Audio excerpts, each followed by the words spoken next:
Bharatiya Janata party की विफल नीतियों को, इनका जो कुप्रबंधन खासतौर से जो महामारी और संक्रमण के परिप्रेक्ष्य में देखने को मिला, और आर्थिक स्थिति जिस तरीके से जर्जर हो रही है, चाहे वो वैक्सीनेशन की बात हो, चाहे वो संक्रमण की बात हो। आज क्या कारण है कि दुनिया में सबसे ज़्यादा संक्रमण आज भारत में हो रहा है? मृत्यु की दर देखी जाए और वैक्सीनेशन की, आज प्रधानमंत्री जी को समय नहीं है ये बताने को कि कितनी प्रतिशत आपकी आबादी को वैक्सीनेट किया गया है, टीकाकरण हुआ है। मात्र 5% भी नहीं है। उसके सापेक्ष में आप देखेंगे पश्चिमी देशों को, विशाल देशों को देखिए या डेवलप्ड कंट्रीज़ को देखिए, अमेरिका को देखिए,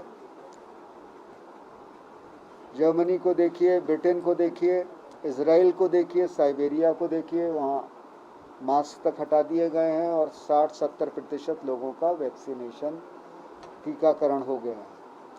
अब आते हैं डेवलपिंग कंट्रीज़। चाइना जो आपका मुख्य रूप से आपका आज राइवल है, और कहीं ना कहीं किसी भी समय जिस तरीके से एक आईबॉल टू आईबॉल कन्फ्रंटेशन एक दूसरे के सामने खड़े हुए हैं, और आज उसने फिर वार्ता के पश्चात उसने जो उसके रवैया है वो वहाँ से हटने को तैयार नहीं है। उसका प्रबंधन देखिए, सब चीज़ें वहाँ नियंत्रण में हैं। आज आपका राइवल कौन है? चाइना है ना। उसकी आर्थिक जो ग्रोथ है वो सकारात्मक है, 5 पे, आपकी गिरावट पे है, नेगेटिव है। आपका प्रबंधन आपके सामने है, आप कैसे उसका सामना करेंगे? बातों से नहीं होता कुछ, बड़े बड़े जुमलेबाजी से नहीं होता। जब वस्तुस्थिति, जब यथार्थ में आपको जीना होता है, यथार्थ में आपको सामना करना होता है, और वो आपकी वास्तविक ताकत क्या है, सैन्य शक्ति क्या है, सामरिक शक्ति क्या है, आर्थिक शक्ति क्या है, उसके पश्चात आप कुछ कर सकते हैं। आज चाहे वो बेरोजगारी की बात हो और चाहे वो आर्थिक स्थिति की बात हो, आर्थिक स्थिति आज ज़रूर ये कह सकते हैं, ठीकड़ा इस पे भी फोड़ेंगे कि साहब आर्थिक स्थिति इस वजह से, पर वास्तविकता ये है कि इससे पहले आपने देखा था बेरोजगारी दर रिकॉर्ड स्तर पर थी, जबकि कोरोना के आक्रमण से पहले। आज उत्तर प्रदेश के हाई कोर्ट ने इनकी व्यवस्था को लेकर तमाम प्रश्न चिन्ह उठाए हैं, और उन्होंने कहा है कि ऐसा प्रतीत होता है कि सरकार के पास कोई नीति नहीं थी, सरकार के पास कोई योजना नहीं थी। इसके बावजूद कि जो स्वास्थ्य के इस क्षेत्र के जो शोधकर्ता थे वो बार बार इस चेतावनी को दे रहे थे कि दूसरा जो इस संक्रमण का जो आक्रमण होगा वो बहुत घातक होगा, इससे कई गुना होगा। और सरकार के पास अगर प्राथमिकता थी तो पश्चिमी बंगाल का चुनाव लड़ने की थी। आज मैं पूछना चाहता हूं कि 7 फेज में पश्चिमी बंगाल के चुनाव के कराने का क्या औचित्य था? आप जानते हैं कि कोविड से उत्पन्न जो स्थिति आजकल चल रही है, दिल्ली में कर्फ्यू भी चल रहा है। हमारे कुछ साथी हैं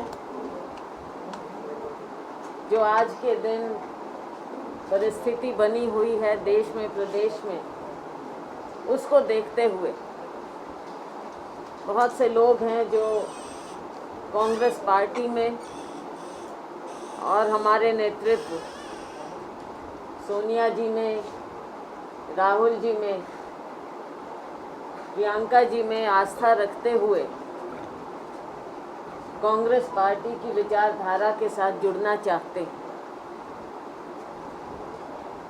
भारतीय जनता पार्टी की जो नाकामियां हैं वो सारे देश के सामने, मुद्दे बहुत से हैं, चाहे हम कृषि के मुद्दे लें, 3 काले कानून इस सरकार द्वारा बनाए गए और हमारा किसान मजदूर आज के दिन भी सड़कों पर बैठा है। उसकी सुध लेने के लिए सरकार के पास वक्त नहीं है। उसके साथ साथ जो एक भयंकर स्थिति हमारे देश में उत्पन्न हो गई है कोरोना के कारण, एक पिछले साल हमने देखा और इस बार और भी ज़्यादा भयंकर उसका रूप हम देख रहे हैं।